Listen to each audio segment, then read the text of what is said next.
T-minus 10. All aboard! You know what a job is?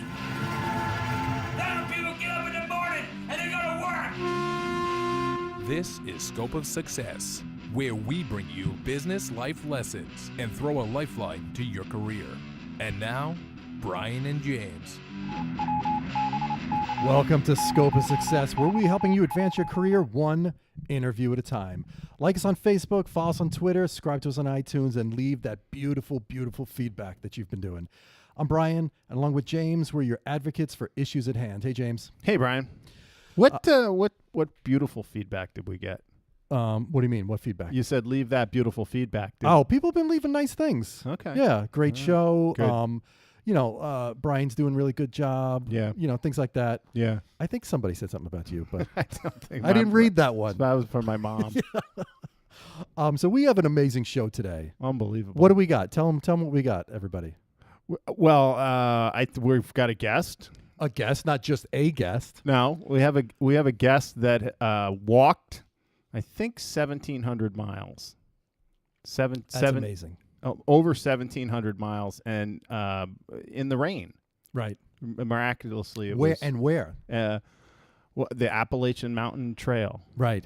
Which is amazing. That's amazing. a thing. That's like a thing people do. They walk the Appalachian Trail. It's like, I guess it's not the Appalachian Mountain Trail. It's the Appalachian Trail. Appalachian Trail. Hopefully our guest can clear that up. I'm sure. Now, I will tell you a true story. I've been on this trail, part of it. Yeah. So when I was a kid, but it was not 1,700 miles. You didn't do 1,700 miles. No, What'd you do? no. 15, 20 feet? I mean, we walked up or hiked up and camped in the presidential range in the mountains. I mean, it was a real hiking trip, Right. but it was nothing like what Kendall Don't done. bring that up in front of Kendall. The man walked. Well, he the probably entire- already knows. I mean, I signed my name in a lot Right. of the AMC huts and left a pretty good trail. So he Right. probably already knows that. Right. Well, he's also a fellow podcaster. He is a podcaster Right. and also a project management professional. Right. Absolutely. And he tied in his walk into a project management kind of cool thing. Yeah. Presentation. Unbelievable presentation. Yeah. It's I mean, amazing. we just saw that, and but of course, you and I, and probably a good number of our listeners, we followed him on Facebook as he was taking this journey, which was really, really cool. Yeah, And in all seriousness, as somebody who's done that as a much younger man. I mean, I'm still a very young man, but I was much younger then, and it's really challenging. And it's beautiful. I mean, it was inspiring. So, today really is it's another extraordinary guest, but probably a particularly extraordinary guest. Right, absolutely. And if people want to check that out, it's still on our Facebook page, so you can follow back because it's on our Facebook page, on his too. I Right. mean, he must have all kinds of stuff that'll be interesting. And right. So something else I've been working on. I started a Kickstarter. A Kickstarter? Campaign. Yeah, a couple days ago. What is that? Something that holds your bike up? No, not it. Not now. Hold up. That's a kickstand. Oh, a kickstand. That's a okay. What is kickstand. What is a Kickstarter? So Kickstarter is if you have a project that you want to create, you could do a Kickstarter campaign where you raise money to help pay for it. Is it an agile project that you're doing? No. Or is it a waterfall? Well, you project? gotta be agile when you're doing it. I'll tell you that. All right. It's for a book that I wrote. It's a child's book. Wait a minute. You wrote a book? Yes, I did. Come on. Yes. Storytellers. A child's book? Storytellers Adventure in the Storybook Empire. That's amazing. It's guys, like you and Kendall, like Kendall runs a business. He's gone on some crazy hike. He's got a family. I mean, you're writing a book. You got a podcast. You got a job. I mean, right. Man, I'm not really getting it done. No, come on. You got things. join the Kickstarter. So it's I started it. It's also ties into is this like a meetup type of a thing? No. We don't meet. Is it like an application for your cell phone or? No. We don't meet up. No. It's a no, you don't meet up. You just don't. You could pledge money. You don't have to come in. You could just do it on the website. It's one of our guests. Tom Dearline. He was a guest of ours. Great guest. Yeah. Military. Sponsor of the show. Yeah, absolutely. Special friend of the show. Friend of the show. Great guy. Double Purple Heart, which is amazing. Yeah, he's a real American hero. American hero. So he has a foundation that he does to help military families. I wanted to do something. I was thinking of this book idea, and it just all came together. So your book benefits Tom's foundation? The completed sales of the book the profits are going to Tom Dearline's chapter organization, TD Foundation. This is audio, obviously, but our guests should know I'm getting emotional. I mean, that's amazing. I do see it. So you wrote a kid's book, right? That's going to benefit Gold Star families. Absolutely. You summed that up very well. Thank you. It's amazing. So if you could check it out. What's the name of the book? Storytellers Adventure in the Storybook Empire. Oh, wow. It's about an entire empire made of books. Wow. Yeah. Hidden in the rainforests of South America. Well, what kid wouldn't want to read that? Absolutely. So that's amazing, man. Congratulations, Brian. Thank you. Go to thestorybookempire.com. Check it out. More information. Support the project. And what do people do? They have to kick something when they get there? No kicking. Just going on the site and pledge money. Okay. You can actually be a part of the book, which is kind of cool too. That's another reason why I did it. So interactive? It's not interactive, but you could become a citizen of the empire for a pledge, and then for a higher pledge of support, we'll actually draw you into the book. So you'll forever be a part of the book. Whoa. So which is pretty cool. Well, that's amazing. Which ties in, the main character also walks everywhere he goes, kind of like our guest. It is amazing, and we'll bring him in a minute. But it's amazing how far this guy walked. I mean, it's ridiculous. I wonder, if he verified all this. Yeah, I guess all the the videos and the stuff from Facebook that we saw. Absolutely. He definitely did it. Absolutely. But how did he do it? That's the question we want to find out. I can't wait to talk to him. I also want to say, you said how. My question's also why.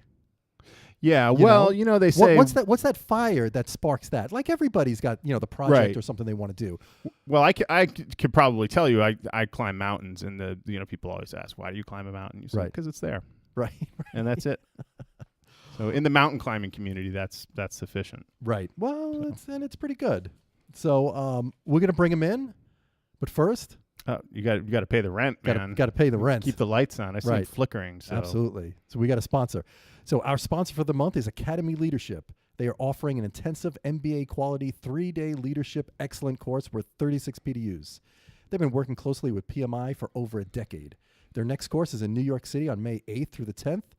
The facilitator is a West Point. They're coming to New York? Yeah, absolutely. They're in New York. Yeah. Whoa. Facilitator is a West Point grad, combat veteran, and experienced project manager. In short, they have taken the leadership skills, their organization, to a whole new level. To learn more, visit academyleadership.com. Once again, that's academyleadership.com, and the dates are May 8th through the 10th. It's amazing. It's an amazing program. They give a 90-day aftercare.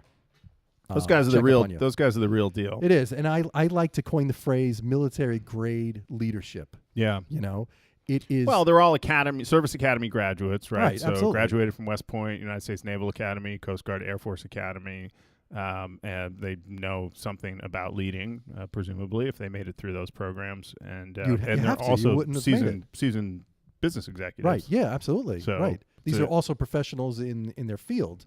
It's an amazing course. If you're going to do a course about leadership, this is the one. Yeah. If you're gonna see one leadership course this year, this is the one to do. Terrific, and probably outstanding opportunity to network with other outstanding business professionals. Absolutely right. It's a great group. Space is limited though, and I know there are a few seats left. So act. Well, there were a few seats when we recorded this. So right.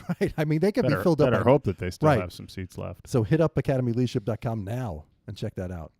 Yeah. But let's bring in our guest. I'm super excited to talk to him. The one and only Kendall Lott. Welcome to the show. How you doing? I'm exhausted from all of that there, I think. Oh. I gotta tell you though, I've got ad envy, man. Sponsorship envy. Congratulations on some excellent coursework there that is supporting your show and that you're able to cast back out there. Oh, well, thank you, Kendall. That means a lot coming from a fellow podcaster. I had no idea that I could buy my way into your book. Yes, no, you can. like literally into the book. Yeah, right. That's one of the things. There's also a reward for people with 3 kids or 3 people. They can all be in the book. There's a point in the story where there are a bunch of people from the Empire, and you can be a member of the Empire. anything about a jungle and walking sounds about right to me, right? Right. And project management on top of it, so it's a great thing. Right. I support that. So let's jump right into it. What is your day job when you're not hiking? What is it that you're doing? Yeah, so I run a company that does a lot of project management support and program management support. Okay. Ultimately, around what we talk about is organizational effectiveness, trying to help out our federal clients, and also we do some work with the associations. Oh, okay. So professional associations and nonprofits. Now and you're some in of the- Washington, right? I'm in Washington D.C. What The kind of company's- associations? So we've done a couple of different types of things, but professional associations as well as nonprofits, Oh, straight up right. nonprofits, Sure. mission-oriented nonprofits. So we support both. The name of the company is Empowered Strategies. I'm Okay. the CEO and president, Right. and we're downtown D.C. overlooking the White House. That's amazing. I've seen pictures too that you've posted. What an amazing Yeah, it's fun to location. take a snapshot. From Yeah, there. amazing. When he says across the street from the White House, No, I'm overlooking. he's like, overlooking seriously, it. It's yeah. literally there. When we take people there, we tell them wave because they're watching you. What is as the president and the CEO? Do you have to go to work twice? That No, actually, sometimes you just take off 5 months and go walk the trail. Yeah, tell us about So- that. Well, here- Well, first of all, so how here- long here's- has you been doing the company for? How long is it? See, I started there about 13 years ago. It took over about 11. Okay. I actually bought it from the original owner. Oh, okay. Which is kind of unusual, but it worked out very nicely for all of us, and I've got a great team. That's awesome. So getting back to James's question, he was saying, how did you do that? Well, To- so that's the cool part. When you are the boss, there's two parts. You own all the risk, I think, in a lot of ways, but the other part is I have a really good team. So if I was willing to take that risk, which they made it easy to take, I was able to step away, and Did you? Did- Go back and tell us what you did though first, because I'm sure that I butchered the explanation. You hiked from where to where, and so what the is it? The Appalachian Trail is this year. It hasn't been 1,700 miles since the 40s, and I'm old, but not that old. It's actually 2,189.8 miles. Wait, what do you mean? It grew? Yeah, no, it grows often. In fact, What? there was a whole argument about did it grow last year or not, and then they recalculated, and it turned out it didn't grow. So you actually walked 2,100 miles. Yeah, plus, as I like to say from a project management perspective, I had management overhead. Right, so you got to get on and off the trail sometimes, and sometimes you got to walk that. So Just to put I that in tracked perspective, wait, it was how much? 2,200 miles? So all told, counting everything I did around it, was about 2,300 miles when I was done in 5 months. Okay, just to put that in perspective, James, correct me if I'm wrong. To drive that would have been 10 hours. Well, I guess it depends how fast you drive. Oh, no. More than that? No. It'd be 40 hours. 40. Okay, Yeah. right. We're talking from It's New 60 York to miles an hour. Florida. 40 hours. No, Yeah. you're talking. So we It's started like in. walking to New Mexico. So the trail goes from northern part of Georgia, Springer Mountain, Right. and goes to the central part of Maine. Oh, okay. And right. so you literally kind of change daylight even. You go Right. so far north. It's the equivalent of walking. I happened to check this out for the presentation. It's roughly the equivalent of walking from Madrid to Athens. Oh, wow. That's amazing. Another analogy that I'll butcher too. It's like flying. I'll take It's another not step like at the- flying It's at like all. flying for 5 hours from. Right. Well, it was kind of funny. trying to When put it in perspective No, 'cause it's It's amazing. funny when I did a test ride to kind of see where I'd come out at different places. So I drove with a friend all the way up through New York into Connecticut to see some of the areas, and then it was hilarious. I was like, "Oh, this will be like week 5 when I'm here," and it took like 2.5 hours to drive some of these parts. 7 hours. I was like, "It's 60 miles an hour is really fast." Yes. Right. That's true. So take us back and just back to the beginning. So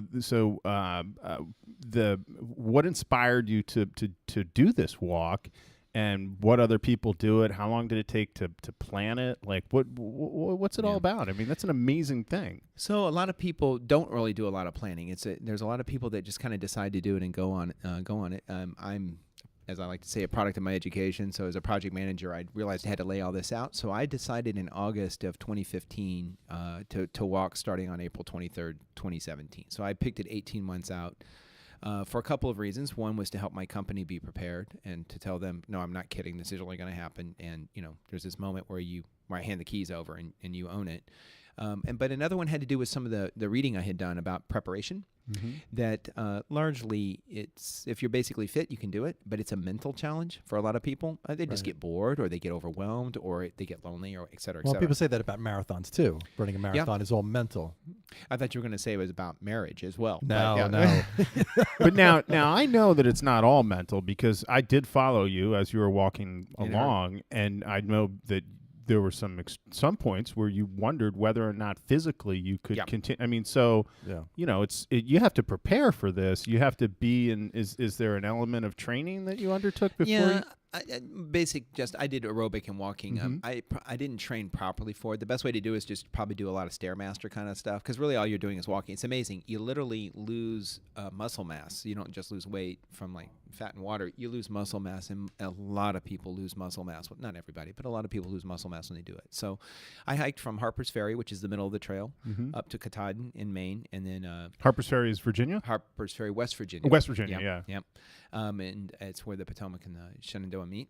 And hiked through Maryland and Pennsylvania, New Jersey, New York, Connecticut, Massachusetts, Vermont, New Hampshire, Maine, and then plane trained and automobiled my way down to Georgia, and then Georgia, North Carolina, Tennessee, back and forth between those two and into Virginia and all the way back So you home. started at the middle, went all the way north to Katahdin. Is Katahdin the end of the trail? Yep. And Katahdin is not the highest mountain in the north. Is Washington's the highest in the east, it's right? actually even not the Washington's not even the highest. I've forgotten. There's another mountain up there that's higher. Killington? I remember. Oh, can't in the remember. same range, In maybe the same maybe area, Adams. up in the north. Yeah. But it's the highest. It's not even the highest on the trail, actually. It's just the most dramatic on the trail. yeah. And it is the terminus. Yeah. I mean, it's, Kendall, is it rude for me to ask how old you are? no, I just turned 54, so I did it as a 53-year-old. Wow. So I was with I hiked with the mature group, so I tended to be hiking with the people who were retired, typically. Now, you went by retired. yourself.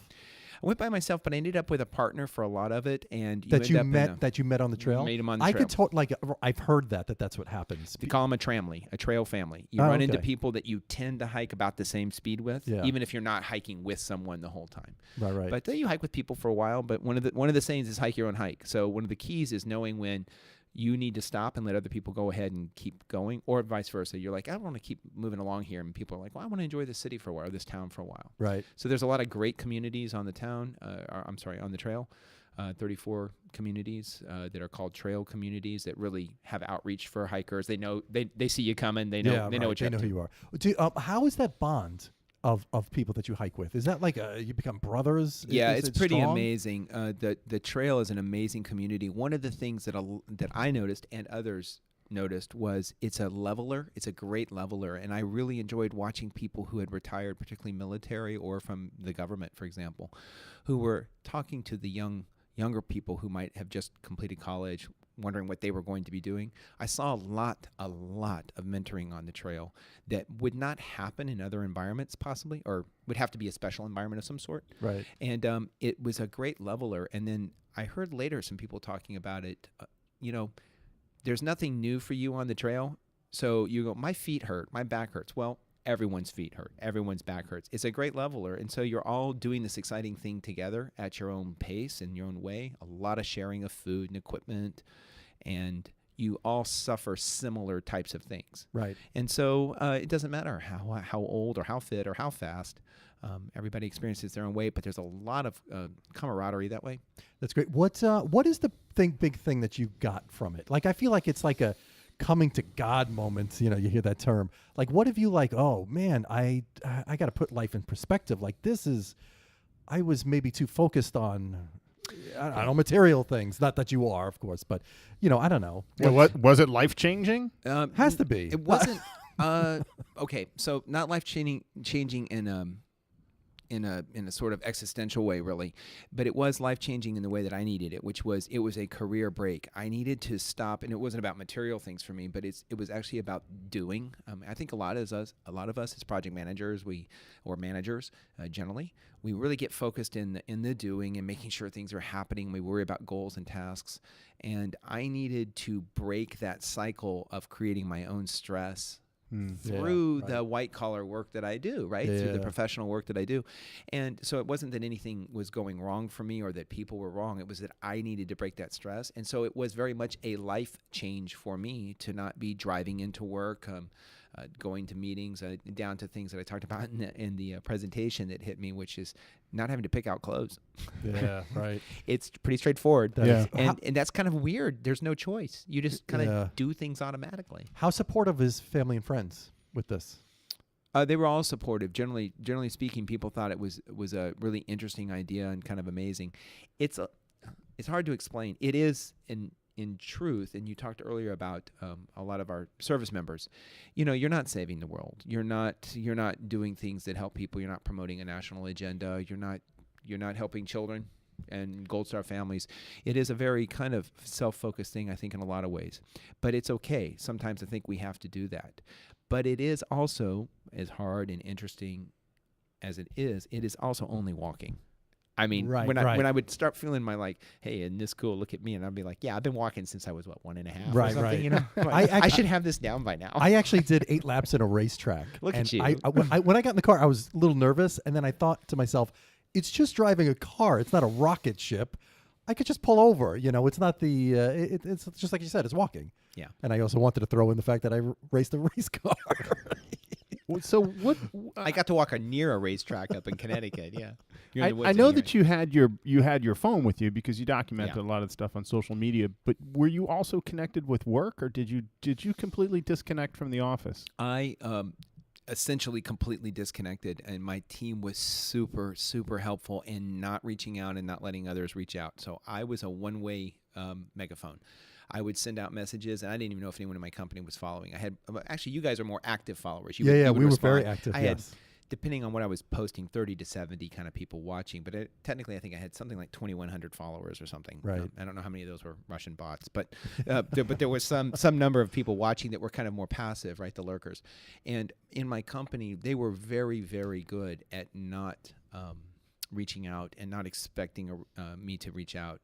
And so I did spend a lot of time in the social media space to tell people what I was doing and the people I was meeting and the cool things, and pictures, of course, a lot of pictures. Of How is it that you could turn that off? Like, I feel like I would be jonesing a little bit to get on that email and see like the world isn't. But that falling was why I apart. needed the break. Yeah, so that's right, exactly right, it. right. So I did this where I had a split in the middle, right? I walked Harper's, I walked from West Virginia to Maine, and then I drove down to Georgia and walked back. And so essentially the first half was shucking. Yeah. And dropping the negativity, the stress, the proposal thinking, the strategy, and all that, and just kind of getting rid of that. And then the bottom, walking up from Georgia back to Harper's Ferry in the fall, and in August and September, essentially, actually, the end of the summer. That's a nice time. It was a great time in the mountains. It's cool and it's Right. wonderful. And that was where I got to do planning. But instead of, because I have to, Right. it's strategic planning time, or I've got this client issue to handle, it was actually a creative moment for me. And a lot of it was wasted. I'm sure I haven't maximized, but I also stopped worrying about maximizing. Right. I got to just be and do. And so in that sense, it was life changing because I got to change my life and reset a little bit. And the transition back is pretty hard.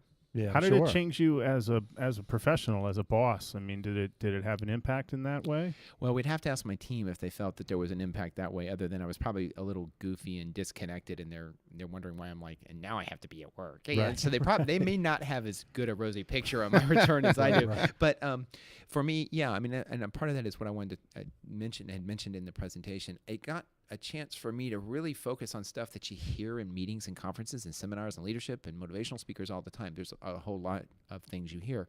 And some of them became very real for me. This idea of single focus, single tasking. Just walk. And everything kind of falls away and you start just walking. And concepts of risk, how to handle real risk and do risk.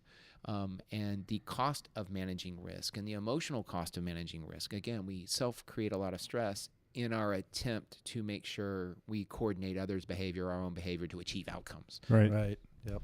Well, that's pretty good. I'm gonna just go out on a limb here and say that maybe tomorrow I'm just gonna call in to work and say Wow. I'm going for a walk. I'd like that. Wow. You know? I walk every day. I think it's important. Yeah.